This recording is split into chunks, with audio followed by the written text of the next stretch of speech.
Good morning, ma'am. My name is Erica Garcia and I'll be performing my written demonstration on how to do the pediatric CPR. But before that, I must secure scene safety and don PPE to protect the rescuer and prevent the spread of infection. So I'm going to secure scene safety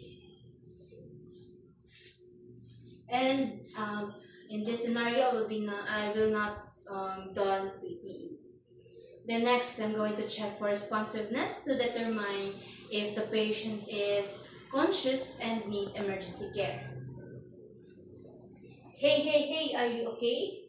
Hey, hey, hey, are you okay? Then next, I'm going to call for help and activate emergency response system to ensure additional support and advanced care arrive quickly.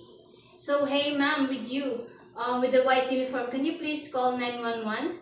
There's a child here unconscious and need immediate care. Okay. Next, I'm going to open airway, check breathing and circulation. So this is to rapidly assess if the patient has adequate respiration and pulse. So I'm going to do the head tilt and chin lift. Then I'm going to check for the carotid pulse and then the circulation. 1001, 1002, 1003, 1004, 1005, 1006, 1007, 1008, 2009, 2010. Then next, I'm going to begin CPR if there's no sign of circulation to maintain blood flow and also oxygen delivery to vital organs. Before doing the CPR, I will be placing my one hand in the lower half of the sternum to deliver effective chest compression without causing injury. The next, I'm going to compress rate of 100 to 120 beats per minute. This is to ensure adequate circulation during cardiac arrest. And then compression depth about 2 inches or 5 centimeters. This is to generate sufficient blood flow to the heart and brain. And then allow chest recoil. This is to allow the heart refill with blood between compression.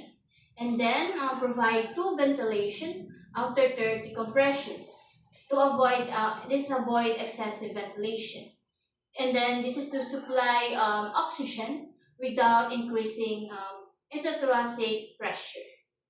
And then I'm going to continue CPR at a 30 to 30, 30, 30 compression and 2 breaths. This is to maintain consistent circulation and oxygenation. Now I'm going to start the CPR. 1, 2, 3, 4, 5, 6, 7, 8, 9, 10. 1, 2, 3, 4, 5, 6, 7, 8, 9, 20. 1, 2, 3, 4, 5, 6, 7, 8, 9, 30. 1, 2, 3, 4, 5, 6, 7, 8, 9, 10. 1, 2, 3, 4, 5, 6, 7, 8, 9, 20. 1, 2, 3, 4, 5, 6, 7, 8, 9, 30. 1, 2, 3, 4, 5, 6, 7, 8, 9, 10. 1, 2, 3, 4, 5, 6, 7, 8, 9, 20. 1, 2, 3, 4, 5, 6, 7, 8, 9, 30. 1, 2, 3, 4, 5, 6, 7, 8, 9, 10. 1, 2, 3, 4, 5, 6, 7, 8, 9, 20. 1, 2, 3, 4, 5, 6, 7, 8, 9, 30. 1, 2, 3, 4, 5, 6, 7, 8, 9, 10. 1, 2, 3, 4, 5, 6, 7, 8, 9, 20. 1, 2, 3, 4, 5, 6, 7, 8, 9, 30.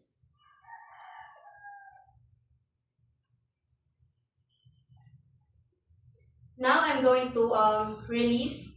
Now I'm going to reassess rather the pulse and the breathing after the 5 cycle or 2 minutes. This is to determine if the spontaneous circulation has returned. 1001, 1002, 1003, 1004, 1005, 1006, 1007, 1008, 1009, 1010. Then I'm going to repeat CPR if there's no return of spontaneous circulation to continue life-saving measures until circulation is restored. Then next, I'm going to place patient in a recovery position after the return of spontaneous circulation. I'm going to do the side lying position is to maintain the airway patency and prevent the aspiration.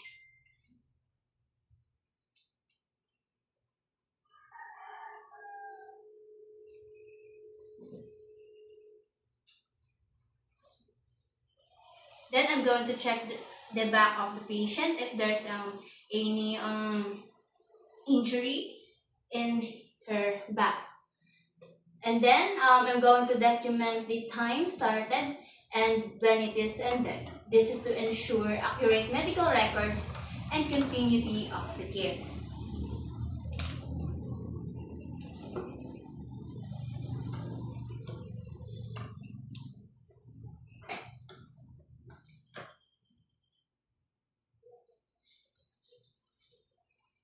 So that's all for the pediatric CPR.